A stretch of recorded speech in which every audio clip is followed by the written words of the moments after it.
नमस्कार, मैं हूं अनुराग चड्ढा। इनसाइड विद अनुराग में आपका स्वागत है। दोस्तों, हिंदू मुस्लिम और गंगा जमुनी तहजीब की बातें भले ही जमीन पर होती हों, लेकिन राजनीति की कड़वी सच्चाई यही है कि आज तक जो पार्टी खुलकर मुस्लिमों की बात करती है, उससे अक्सर ब्राह्मण और हिंदू तबका छिटक जाता है।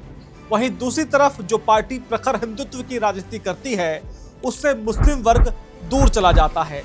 लेकिन शायद इस नामुमकिन लगने वाले मेलजोल को अखिलेश यादव 2027 के विधानसभा चुनाव से पहले मुमकिन करने वाले हैं। इस नए सियासी समीकरण से न सिर्फ वो भाजपा के विजय रथ को रोकने का सपना देख रहे हैं, बल्कि विपक्ष की कुर्सी से उठकर एक बार फिर सत्ता के सिंहासन पर विराजमान होना चाहते हैं। हम बात कर रहे हैं अखिलेश यादव और समाजवादी पार्टी के उस ब्राह्मण आउटरीच रणनीति की, जो अगर कागजों से उतरकर जमीन पर लागू हो गई तो यकीन मानिए यूपी की सड़कों पर साइकिल की मांग और रफ्तार दोनों बेतहाशा बढ़ जाएंगी।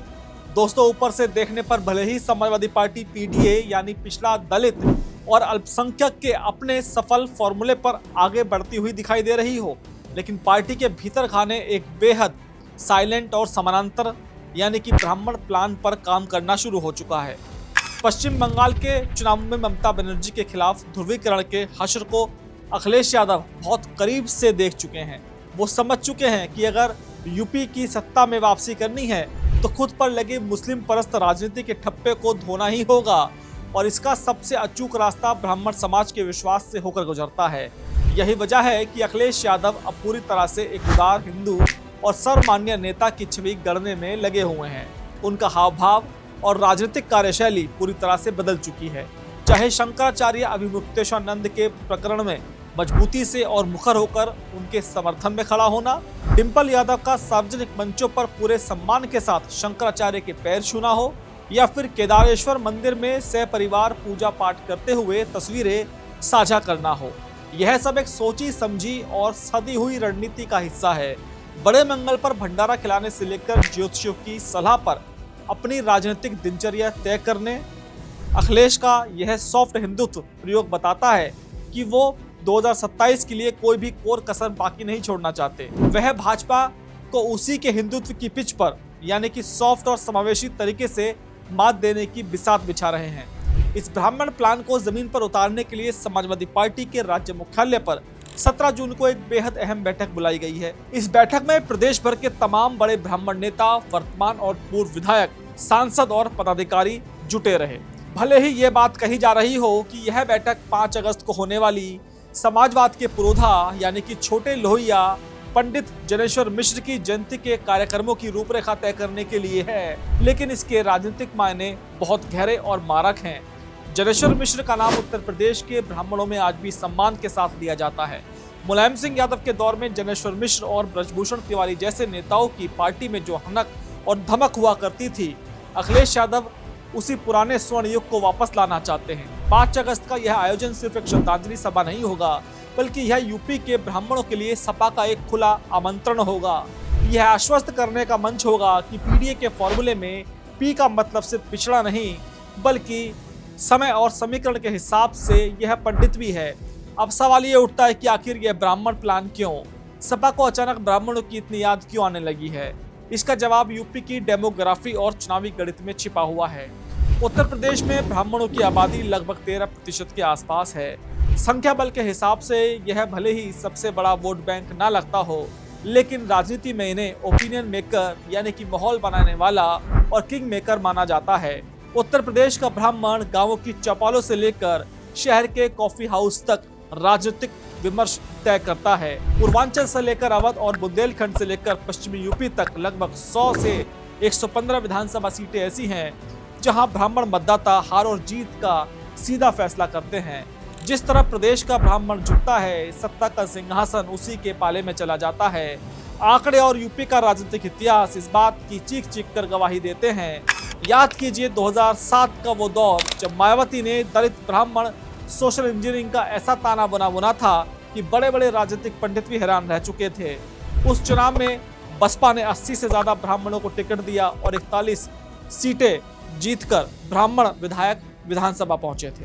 नतीजा मायावती की पूर्ण बहुमत की सरकार बनी इसके बाद 2012 में जब उत्तर प्रदेश की जनता ने बदलाव चाहा तो ब्राह्मणों का एक बड़ा तबका समाजवादी पार्टी की तरफ मुड़ गया। उस साल सपा के टिकट पर रिकॉर्ड तोड़ 21 ब्राह्मण विधायक जीतकर सदन में पहुंचे और अखिलेश यादव उत्तर प्रदेश के मुख्यमंत्री बने। लेकिन 2017 और फिर 2022 के चुनावों में भारतीय जनता पार्टी ने हिंदुत्व, मजबूत संगठन और राष्ट्रवाद के कॉकटेल से इसी वोट बैंक को पूरी तरह से अपने पक्ष में कर लिया। 2017 में भाजपा के टिकट पर 46 और 2022 में भी 46 ब्राह्मण विधायक जीते। इन आंकड़ों से एक बात बिल्कुल शीशे की तरह साफ हो जाती है कि यूपी में जिस पार्टी के पास ब्राह्मण विधायकों की फौज सबसे ज्यादा होती है, सत्ता की चाबी उसी की जेब में होती है। तो फिर यहाँ पर सवाल ये उठता है कि अब ऐसा क्या बदल गया कि अखिलेश यादव को भाजपा के इस सबसे मजबूत वोट बैंक में सेंधमारी की उम्मीद नजर आ रही है। दरअसल समाजवादी पार्टी के रणनीतिकारों का यह स्पष्ट मानना है कि पिछले कुछ वर्षों में भाजपा सरकार के दौरान ब्राह्मण समाज के भीतर एक दबा हुआ असंतोष, एक अंडरकरंट पैदा हुआ है। सपा लगातार यह नैरेटिव सेट कर रही है कि सत्ताधारी दल के राज में ब्राह्मण युवा और नेताओं को वो प्रतिनिधित्व और सम्मान नहीं मिल रहा जिसके वो हकदार हैं। सरकारी तंत्र में अपनी उपेक्षा, प्रदेश भर में हुए कुछ चर्चित एनकाउंटर्स जिनमें ब्राह्मण युवाओं की जान गई और कई बड़े ब्राह्मण संतों और नेताओं के साथ हुए कथित दुर्व्यवहार के मुद्दों को सपा हवा दे रही है। अखिलेश यादव हर मंच से आरोप लगा रहे हैं कि जो पार्टी खुद को सनातन का रक्षक बताती है, असल में वही सनातन परंपराओं और पुरोहित वर्ग की स्वायत्ता को कमजोर कर रही है। और सबसे बड़ा चुनावी टर्निंग पॉइंट तो राम मंदिर का मुद्दा बनता जा रहा है।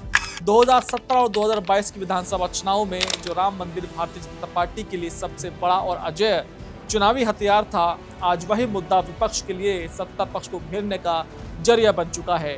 राम मंदिर और उसके इर्द गिर्द हुए हालिया घटनाक्रमों और कुछ प्रशासनिक विवादों ने सत्ताधारी दल के लिए असहज स्थिति पैदा कर दी है। विपक्ष अब जनता और खासकर धर्म कर्म से जुड़े ब्राह्मण वर्ग के बीच ये संदेश लेकर जा रहा है कि आस्था के केंद्र को किस तरह से राजनीतिक लाभ के लिए इस्तेमाल किया गया।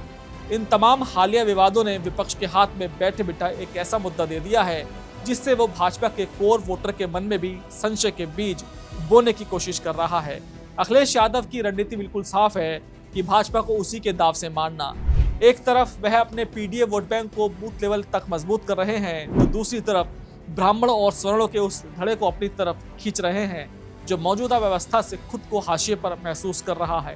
कांग्रेस के साथ उनका जो गठबंधन है वह भी इस योजना में मददगार साबित हो रहा है, क्योंकि कांग्रेस का पारंपरिक जुड़ाव हमेशा से ब्राह्मणों के साथ जुड़ा रहा। अगर समाजवादी पार्टी अपने इस प्रयास में ब्राह्मण समाज के केवल 20 से 30% वोटों में भी सेंध लगाने में कामयाब हो जाती है तो उत्तर प्रदेश की दर्जनों ऐसी सीटें हैं जहां सपा और भाजपा के बीच कांटे की टक्कर हो सकती है। वहां के चुनावी नतीजे पूरी तरह से पलट जाएंगे। आने वाले महीने उत्तर प्रदेश की राजनीति के लिए बेहद क्रूशियल होने वाले हैं। जलेश्वर मिश्र की जयंती के बहाने शुरू होने वाला यह ब्राह्मण सम्मेलन महज एक कार्यक्रम नहीं बल्कि 2027 के महासमर का शंखनाद है।